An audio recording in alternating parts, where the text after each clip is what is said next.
할렐루야. 오늘 말씀 위에 은혜가 있으시길 바랍니다. 오늘 말씀은 사무엘상 30장 1절부터 10절 있는 말씀을 가지고 다윗의 위기, 나의 위기라고 하는 제목으로 우리 함께 하나님의 말씀을 나누기를 원합니다.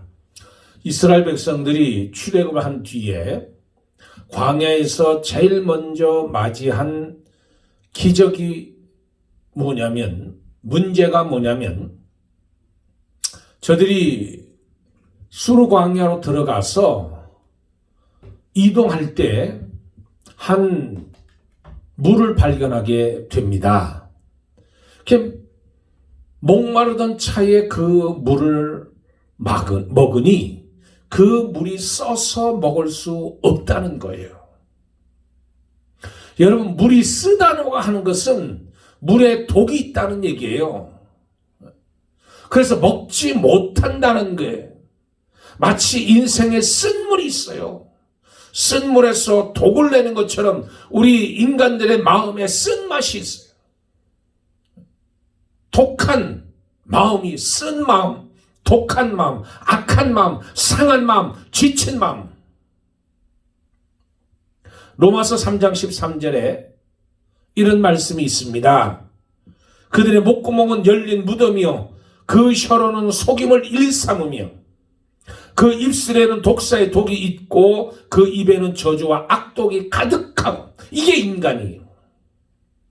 이게 사람이라는 거예요.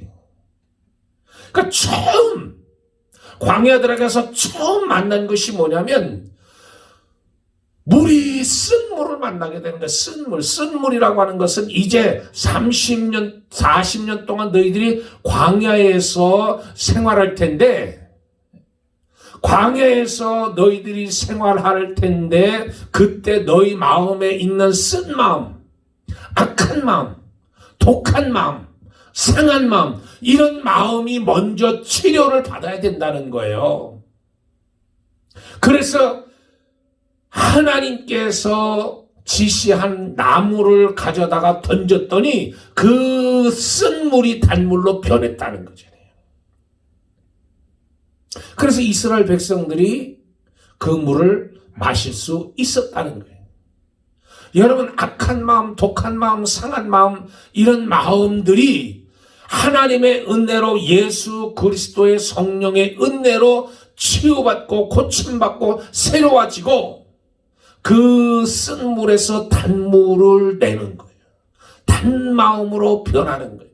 부드러운 마음으로 변하는 거예요. 좋은 마음으로 변하는 거예요. 그러니까 전에는 내 뜻대로, 내 생각대로, 내 고집대로 살았는데 이제 그 예수 그리스도를 통해서 내 고집을 버리고 내 아집을 버리고 내 생각을 버리고 오직 하나님의 뜻에 따라서 내가 살아가는 거예요. 그것이 광야에서 제일 먼저 만난 기적입니다. 하나님의 뜻, 하나님의 섭리, 하나님의 계획, 하나님의 인도하심을 내가 받는 거예요. 사도 바울은 비두니아에 가서 소아시아의 복음을 전하기를 원했습니다. 근데 하나님은 그게 아니에요. 하나님은 사도 바울을 통해서 로마의 복음을 전하기 위해서, 로마 황제에게 복음을 전하기 위해서, 모든 길은 로마로 통한다고 로마의 복음을 전하기 위해서 유럽으로 가라는 거예요. 마게도니아로 가라는 거예요. 그런데 사도 바울이 고집을 부리고 안 갑니다. 여러분, 사도 바울이 얼마나 고집이 센 줄 아세요? 아덴에서 그 철학자들에게 도전장을 내민 사람이 바로 사도 바울이잖아요. 너희의 종교심이 많도다. 우리 한번 따져보자는 거예요. 따져보자. 종교적으로, 철학적으로 한번 논해보자는 거예요. 사도 바울이 그렇게 고집이 셌던 사람이잖아요. 근데 하나님이 유럽으로 마게도니아로 가라는데 하나님 아닙니다. 나는 이 길로 가겠습니다. 하고서 계속해서 소아시아의 복음을 전하기 위해서 그가 계획을 세우고 가려고 하는 거예요. 비두니아로. 근데 하나님은 아니다. 마게도니아로 가야 된다. 너는 그래서 유럽의 복음을 전파해야 되고 결국 로마에 가서 복음을 전해야 된다. 그러니까 사도 바울이 자기 고집, 자기 생각, 자기 계획을 꺾지 않으니까 하나님이 환상을 보여주는 거잖아요. 우리로 와서 도우라. 환상을 보고 나서야 사도 바울이 깨닫는 거예요. 하나님이 내 생각, 내 계획을 버리라고 말씀하시는구나. 그래서 사도 바울이 마게도니아로 향하게 되는 거예요. 여러분, 이 사도 바울이 돌이켜서 하나님의 길로 가게 되는 겁니다. 여러분, 요나를 보세요. 요나도 하나님의 말씀을 듣고도 자기 생각, 자기 계획, 자기 뜻대로 다시스로 가는 배를 탔잖아요. 마침 항구로 내려가니까 멀리 도망가는, 스페인으로 도망가는 배가 있어서 그 배에 올라탄 거예요. 자기 뜻이, 하나님 뜻이 아닌 자기 뜻대로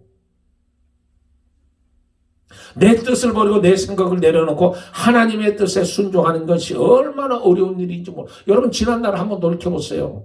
지금 여러분이 여기까지 오게 된 것이 여러분이 잘나서 여러분 계획에 의해서 여러분이 열심히 뛰어서 여기까지 온 것 아니에요. 하나님께서 인도하셔서 하나님께서 여러분 주관하셔서 여기까지 오시고 지금 이 모습 이대로 있게 만들어주는 건 하나님의 섭리라는 거예요.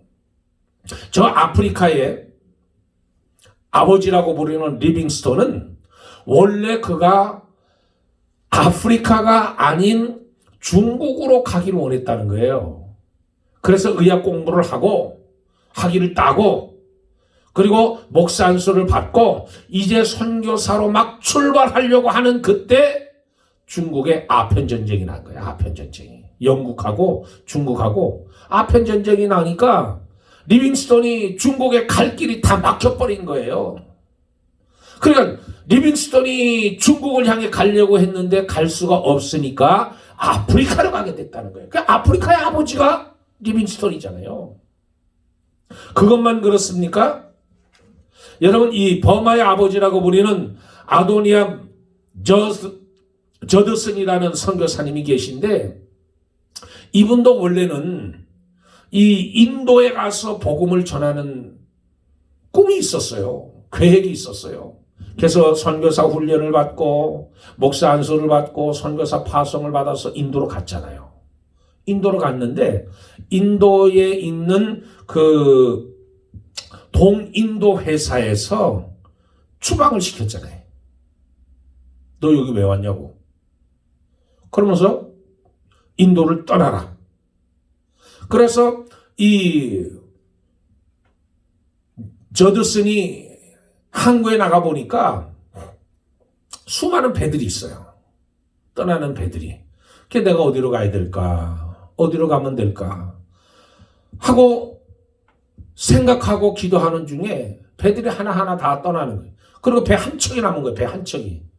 그러니까 이 저드슨이 떠나야 되는데 이제 마지막 한 배가 남은 거예요. 근데 그 배에 올라탄 거예요. 근데 그 배가 어디로 가느냐? 버마 랑군으로 가는 거예요. 그래서 그가 버마에 가서 복음을 전해서 버마의 아버지라는 소리를 듣게 됐다는 거예요. 토마스는 원래 조선이 아니라 중국으로 갔잖아요. 중국에 가서 선교하는데 그 아내가 풍토병으로 먼저 세상을 떠났습니다. 고심하고 있을 때 그때 조선 통신사를 만나게 되잖아요. 조선 통신사를 만나고 나서 그가 방향을 조선으로 돌리는 거예요. 여러분, 선교사들이 계획하고 선교사들이 꿈을 꾸고 선교사님들이 나가서 선교하는 것 자기 계획, 자기 뜻대로, 자기 생각대로 된 것이 아닙니다. 하나님께서 그 발걸음을 인도하셔서 그들이 그렇게 간 거예요. 저도 체코에 있을 때 한국에 들어가서 목회하기를 원했습니다. 그래서 짐을 다 한국으로 붙였는데 그런데 그 전에 제가 하나님께 약속한 게 하나 있어요. 하나님, 비자 받기 어려울 때, 미국 비자 받기 어려울 때 상사원, 주재원 이런 분들이 자제들이 또 이 상사원 주재원들이 아이들을 데리고 방학 동안에 미국에 연수 와서 아이들을 썸머스쿨을 가르치려고. 근데 비자가 안 나오는 거예요, 비자가. 회사에서 다 인정을 하고 회사에서 다 보증을 서주는데도 안 된다는 거예요. 그 어려울 때 제가 하나님 비자를 주시면 제가 미국에 가겠습니다. 근데 비자를 우리 5 식구가 신청을 했는데 오전에 신청하러 갔더니 인터뷰 하더니 오후에 와서 찾아가라는 거예요. 그래가지고 그때 비자, 방문 비자 10년짜리를 우리 가족에게 다 줬어요. 그러면 약속대로 미국에 들어와야 될 거 아니에요. 근데 제 계획을 바꿔서 제가 한국으로 간다고 그랬어요. 그래 아침을 다 한국으로 붙였다가 한국에서 나 정도면 목회할 수 있으리라. 근데 안 되는 거예요. 길이 안 열리는 거예요. 그래서 다시 제가 미국으로 왔잖아요. 아틀란타로. 그러니까 그때 이삿짐을 다시 미국으로 아틀란타를 보낸 거예요. 그러니까 물질 손해나죠. 시간 손해나죠. 마음고생하죠. 그러니까 하나님의 뜻대로 가야 되는데 하나님의 계획대로 가야 되는데 자기 고집대로 가는 거예요. 여러분 요한복음 21장 18절에 보면 내가 진실로 진실로 내게 이르노니 내가 젊어서는 스스로 띠뛰고 원하는 곳으로 다녔거니와 늙어서는 내 팔을 벌리리니 남이 내게 띠띠우고 원하지 아니하는 곳으로 데려가리라. 이게 요한복음의 결론인데 이 베드로에게 하신 말씀이에요. 내 양을 먹이라, 내 양을 치라, 내 양을 먹이라. 그 뒤에 예수님이 베드로에게 하신, 내가 젊었을 때는 내 스스로 띠뛰고 원하는 곳으로 다녔지만 이제 늙어서는 내 팔을 벌리리니 남이 내게 띠띠우고 강제로 원하지 않는 곳으로 데려간다는 거예요. 그게 뭐예요? 내 뜻은 아닌데 하나님의 뜻대로 베드로가 살 거라는 거잖아요. 그러니까 하나님께서 우리를 이끌어 주시며 계획을 가지고 계신데 순종하면 그 뜻대로 내가 가는 것이에요. 그것이 순종이고 그것이 하나님을 기쁘게 하는 거예요. 오늘 우리가 보려고 하는 이 본문 말씀도 같은 맥락의 내용입니다. 다윗은 이 아버지가 왕권을 가지고 있어서 그 왕권을 그 아들에게 물려줘서 왕위를 받는 게 아니에요. 하나님이 사울 왕을 버리시고 마음에 합당한 사람 중에 찾아서 다윗을 세운 거예요. 근데 그때 당시 왕이 사울이잖아요. 다윗이 실제 왕이 되기까지는 여러 핍박과 환난과 어려움을 당하게 돼 있습니다. 그가 이 블레셋 아기스 왕에게 피해서 이 치명적인 망명 생활을 하잖아요. 미친 척도 해야 되고, 그리고 유다 이 이스라엘과 전쟁하는데 앞장서라는 거잖아요. 아니 다윗이 이스라엘 왕이 될 사람인데 블레셋과 함께 연합해서 앞장서서 이스라엘과 전쟁을 해야 되는 그런 처지에 놓여 있었잖아요. 근데 하나님의 계획은 그게 아니었잖아요. 그래서 그 아기스 왕 신하 중에 한 사람이 다윗을 의심해서 왕에게 고언함으로 인해서 그 전쟁에서 나오게 되잖아요. 그리고 아기스 왕이 그 다윗으로 하여금 살게 만들어줬던 그 따르는 사람 함께 살게 만들어줬던 시글락으로 돌아가게 만들어줬잖아요. 그러니까 다윗이 시글락으로 돌아가는 거예요. 자기 집 있는 대로. 3일 길을 걸어갔는데 걸어가서 보니까 성은 다 불타버리고 거기에 있는 모든 사람들, 여자들, 아낙네들, 노인네들 전부 종으로 팔기 위해서 잡아갔잖아요. 오늘 본문에 보면 이런 표현이 있습니다. 다윗과 그의 사람들이 성에 이르러 본즉 성이 불탔고 자기들의 아내와 자녀들이 사로잡힌지라 다윗과 그와 함께한 백성이 울 기력 없이 소리를 높여 울었더라. 3절과 4절에 더 이상 울 힘이 없도록 울었다는 거예요. 다윗도 울었다는 거예요. 여기서 우리는 첫째로 다윗은 위기 속에 하나님을 힘입으라는, 하나님을 힘입었다는 거잖아요. 위기 속에서 하나님을 힘입어야 용기를 낼 수 있다는 겁니다. 6절에 백성들이 자녀들 때문에 마음이 슬퍼서 다윗을 돌로 치려 하니 다윗이 크게 다급하였으나 그의 하나님 여호와를 힘입고 용기를 얻었더라. 이 자녀들, 자기들 부인들 다 종으로 팔기 위해서 다 끌려갔잖아요. 붙들려 갔잖아요. 포로 잡혀갔잖아요. 그러니까 마음에 슬픔이 있어서 돌로 쳐 죽이려고 했던 거예요. 그런데 거기서 다윗이 용기를 얻었다는 거예요. 힘을 냈다는 거예요. 이게 지도자입니다. 지도자는 이 다윗의 실책이 있었더라도 이 그들의 마음에 대한 원망과 증오를 깨뜨려버린 22절에 보면 악한 자와 불량배들이 함께 있었으니 다윗이 이들의 손에서 죽임을 당하지 않겠는가. 죽음을 당할 위기에서 그가 일어나는 거예요.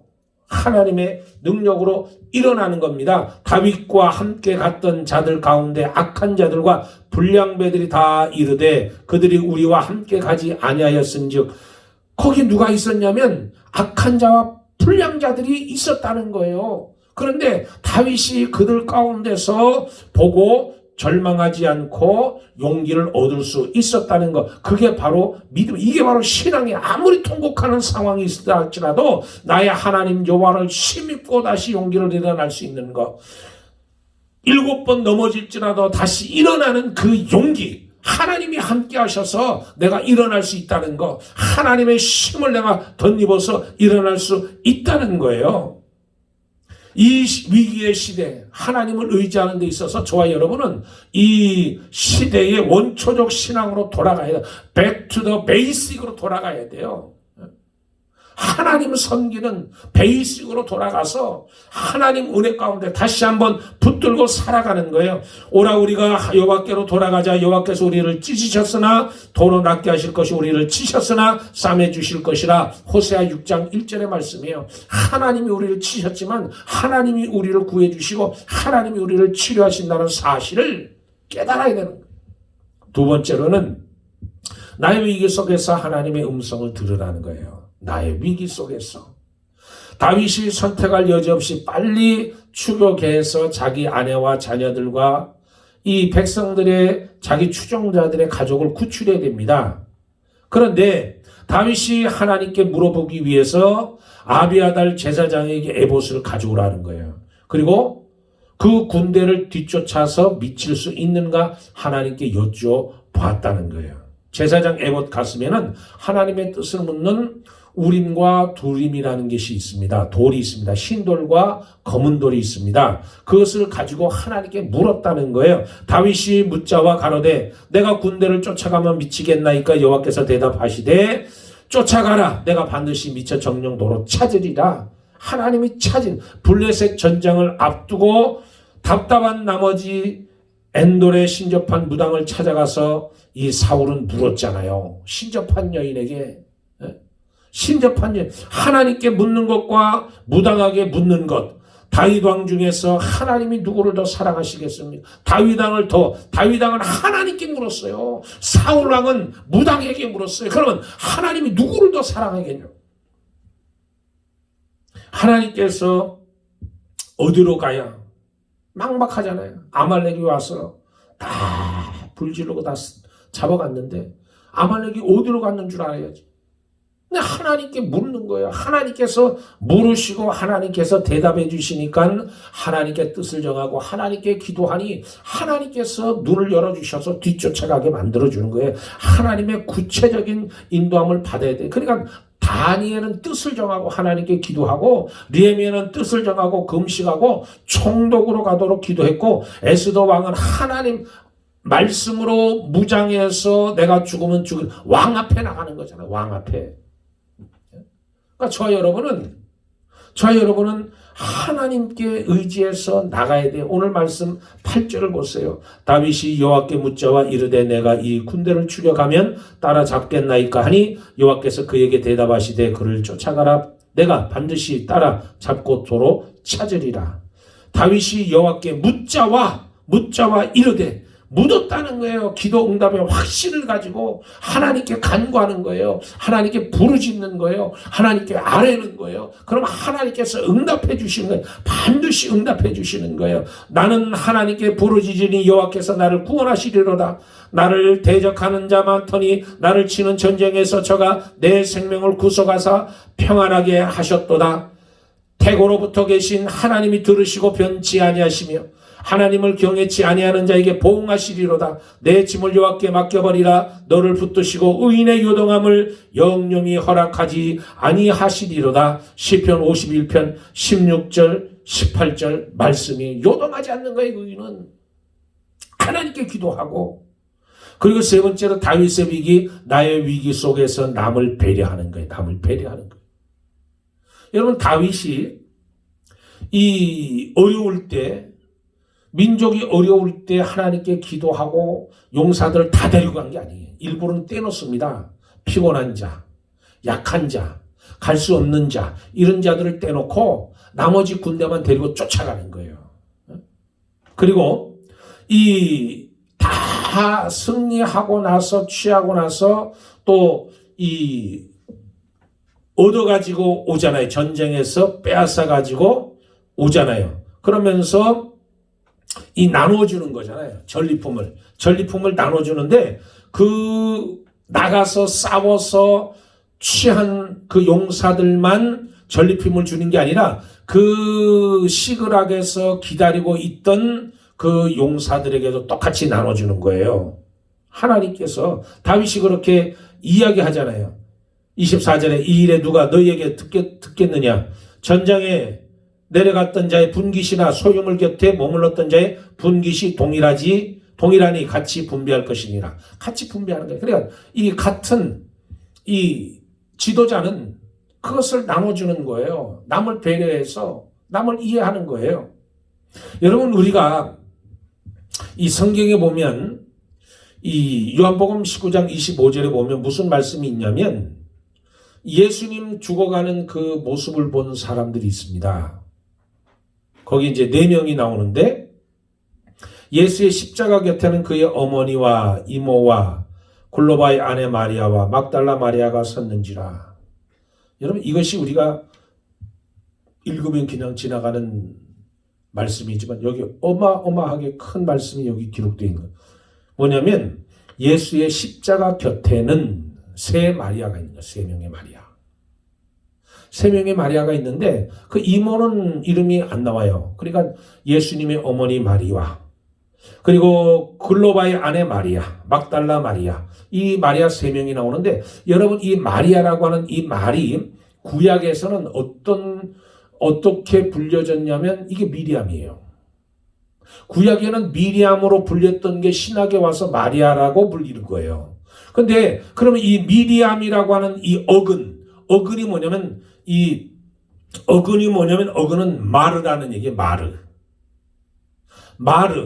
이 마르가 어근인데, 마르는 쓰다, 반항하다, 완고하다, 거역하다, 괴롭히다, 이것이 마르예요. 그러니까 이것이 쓰다, 이것이 마라의 쓴물이라는 거예요. 마라의 쓴물. 그러니까 미리암이 모세를 괴롭히잖아요. 그러니까 쓴 마음을 가지고 있다는 것, 저주받은 마음을 가지고 있다는 것, 사람을 죽이려고 하는 마음으로 가득 차, 이게 쓴 마음이잖아요. 이게 마리아의 마음이었다는 거예요. 마리아들 마음 가운데 예수님께서, 예수님의 십자가가 그들 가운데 죽으셨다는 거예요. 예수님이 마리아 가운데, 십자가 가운데 마르다, 이 쓴물, 마라, 이 마라의 쓴물이 이 마리아들 가운데 있었는데, 그 마리아의 마음의 완고함, 이런 독한 마음, 속이는 마음, 괴롭히는 마음, 이것이 다 변하는 거예요. 너희들의 저주를, 너희들의 반항을, 너희들의 완고함을 내가 다 짊어지고 죽는다. 나는 단물이라. 그러니까 예수 그리스도께서 그들 가운데 들어가시는 거예요. 쓴물 가운데 들어가니까 그들 마음이 단 마음으로 바뀌는 거예요. 예수 그리스도의 증인으로 바꾸는 거예요. 예? 나오미라고 하는 이 여인이 있잖아요. 나오미도 이름이 뭐냐면 이 마라라고 하는 말입니다. 그러니까 이 누구예요? 나오미가 베들레헴으로 돌아가서 나를 나오미라고 부르지 말고 이제는 나를 마라라고 나의 쓴물이라고 불러달라고 그러잖아요. 근데 그 쓴물이 언제로 다시 나오미로 바꾸냐면 이 롯이 보아스를 통해서 아들을 낳고 그 아들을 시어머니 나오미에게 안겨주잖아요. 그러니까 그 시어머니가 이 아들을 보아스에서 난 아들 오벳을 안고는 즐거워하면서 이름이 회복되는 거잖아요. 이 오벳이 누구예요? 다윗의 증조 할아버지잖아요. 증조 할아버지. 그때 바로 이 마음이 풀어지고 예수님을 만날 때 치유되고 고침받고 회복되게 새로워지게 되는 거예요. 네? 나오미가 마라라고 하는 이름에서 다시 자기의 이름을 되찾은 것처럼 우리의 하나님이 우리를 만드신 것을 되찾을 수 있다는 거예요. 예수에 대해서 우리는 너무 잘 알아요. 예수에 대해서 너무 많이 들었어요. 예수에 대해서 너무 많이 알고 있어요. 그런데 아는 거하고 내가 만난 거하고는 틀려요. 아는 거는 수많은 사람들도 예수 알았어요. 예수님 당시에도 수많은 사람들이 예수를 알았어요. 예수를 바라봤어요. 예수의 기적을 보고 예수님이 가르치신 말씀도 들었어요. 그런데 예수님이 돌아가실 때 좌편 강도는 예수를 안 믿었다고요. 도리어 욕을 했잖아요. 그리고 오늘날 수많은 사람들, 예수 안 믿는 사람, 지식적으로 예수를 아는 사람, 예수를 4대 성인으로 아는 사람, 예수에 대해서 아는 사람이 얼마나 많이 있어요. 근데 예수를 안 믿어. 우리 가운데서도 예수를 지식적으로 알고 지식적으로 생각하고 이 예수님을 아는 것에서 그치는 것 소용이 없는 거예요. 예수가 우리 속에 들어와야 되는 거예요. 예수님의 곁에 섰던 마리아에게 예수님이 그들 가운데 계셨던 것처럼 예수님이 내 속에 들어오셔야 돼요. 내가 들어와야 쓴물이 변해서 단물로 바뀌는 거예요. 악한 마음, 완고한 마음이 변해서 내가 부드러운 마음으로 바뀌는 거예요. 돌 엉겅퀴를 내든 돌바짝에 그런 마음이 옥토로 바뀌는 거예요. 예수님이 들어오셔야 예수님을 보고 예수님을 만나고 예수님을 내가 경험하고 예수가 내 속에 들어와야 되는 거예요. 우리가 성찬할 때 떡과 포도주를 먹는 것처럼 예수님이 내 속에 들어오셔야 돼요. 그러면 내가 십자가에 예수와 함께 못 박힌다는 이제 내가 사는 것은 내가 아니요 내 속에 그리스도께서 사신 것이라 내 속에 들어오셔야 돼요. 예수님이 내 속에 들어오셔야 내가 사는 거예요. 얘가 살 때 하나님의 역사가 이루어지는 거예요. 하나님의 뜻대로 사는 거예요. 독한 마음이 더 없어지고 반항하는 마음이 없어지고 하나님 은혜 가운데 내가 순종하게 되는 거예요. 하나님 뜻대로 내가 가는 거예요. 내 고집을 부리고 하나님이 예스하는데 나는 노하고 하나님이 노하는데 나는 예스하는 것이 아니라 하나님이 예스하면 나도 예스요. 하나님이 노하면 나도 노하는 거예요. 그 하나님의 길로 가는 것이 바로 순종의 삶입니다. 하나님께로 나가는 것이 위기 가운데 내가 어떤 마음을 가지고 살든지 하나님을 의지해서 사는 것이 하나님께서 나를 기뻐하시는 것이고 하나님의 의지에서 사는 것이 내 삶의 가장 큰 축복이요 큰 기쁨이라는 사실을 저와 여러분이 깨달아야 되는 거예요. 오늘 다윗은 위기 속에서 승리하면서 다시 위기 가운데 그가 승리한 삶을 봅니다. 저와 여러분 이 악한 세대 이 험난한 세상에 살면서 오직 하나님 한 분만 붙들고 하나님 한 분으로 만족하고 더 움켜쥐려고 하지 말고 더 싸우려고 하지 말고 하나님 예수 그리스도를 나에게 주신 그 은혜만 붙들고 할렐루야 아멘 찬양하며 감사하며 기도하며 오늘을 사는 저와 여러분이 되기를 주의 이름으로 축복합니다. 할렐루야. 기도하겠습니다. 좋으신 아버지 하나님, 하나님의 뜻대로 내가 순종하는 것, 하나님을 만나면 내가 변화받게 되고 내 뜻이 아닌 하나님의 뜻대로 돌이키며 순종하고 살게 도와 주시옵소서. 오늘 말씀을 통해 다윗처럼 위기를 만났을 때 아버지 하나님 용기를 갖고 하나님을 의지하고 하나님께 기도하고 다시 회복되어지는 역사가 나타날 수 있도록 하나님 붙들어 주시옵소서. 감사하며 우리 주 예수 그리스도 이름 받들어 기도드리옵나이다. 아멘. 할렐루야. 감사합니다. 자, 열방에서 승리하시기를 축복합니다. 할렐루야.